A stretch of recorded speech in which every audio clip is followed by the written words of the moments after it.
जिल्हा वार्षिक योजना सर्वसाधारण तसेच अनुसूचित जाती उपाययोजना अंतर्गत जिल्हा परिषद यंत्रणांच्या कामकाजाचा आढावा राज्याचे उच्च आणि तंत्रशिक्षण संसदीय कार्यमंत्री तथा जिल्ह्याचे पालकमंत्री चंद्रकांत पाटील यांनी घेतला।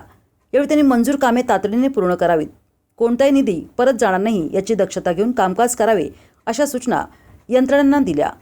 जिल्हाधिकारी कार्यालयातील बैठक कक्षात आयोजित या बैठकीत जिल्हाधिकारी डॉक्टर मैना घोष, जिल्हा परिषद मुख्य कार्यकारी अधिकारी विशाल नरवाडे, अतिरिक्त मुख्य कार्यकारी अधिकारी मनोज जाधव, पालकमंत्री महोदयांचे विशेष कार्य अधिकारी बाळासाहेब यादव, जिल्हा नियोजन अधिकारी अशोक पाटील यांच्यासह जिल्हा परिषदेतील संबंधित यंत्रणांचे प्रमुख उपस्थित होते।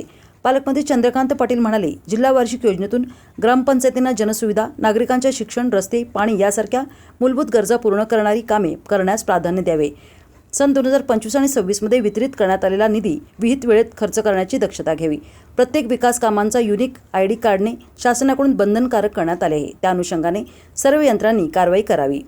लोकप्रतिनिधी आणि संबंधित अन्य यंत्रणांच्या समन्वयाने जिल्हा वार्षिक योजनेअंतर्गत प्राप्त निधी 100% खर्च करण्याची कारवाई करावी असे त्यांनी निर्देश दिले।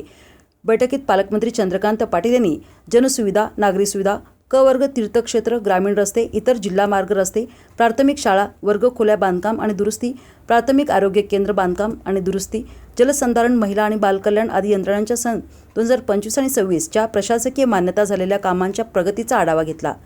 शासनाने सन 2024 आणि 25 पासून नव्याने लागू केलेल्या BPDA प्रणालीद्वारे निधी वितरण आढावा घेतला। सन 2024 आणि 25चा निधी वेळेत खर्च न झाल्याने जिल्हा परिषदेकडील काही यंत्रणांचा निधी परत गेला आहे। त्यात प्रामुख्याने शिक्षण विभागाच्या निधीचा समावेश असून त्याबाबत जबाबदारी निश्चित करताना सर्वांचा खुलासा घेऊन यापुढे दक्षता घेण्याबाबत सूचना यावेळी पालकमंत्री चंद्रकांत पाटील यांनी दिल्या। या पालकमंत्री चंद्रकांत पाटील यांनी मंजूर कामे, सद्यस्थिती, कार्यादेश, कामांची भौतिक आणि आर्थिक प्रगती, प्रशासकीय मान्यता दिलेली कामे, पूर्ण आणि रद्द झालेली कामे यांचा यंत्रणानिहाय सविस्तर आढावा घेतला। यामध्ये ग्रामपंचायत, आरोग्य, जलसंधारण, ग्रामीण पाणीपुरवठा, पशुसंवर्धन आणि दुग्ध व्यवसाय, बालकल्याण, शिक्षण, बांधकाम विभागाच्या अधिकाऱ्यांनी त्यांच्या कामकाजाची माहिती सादर केली।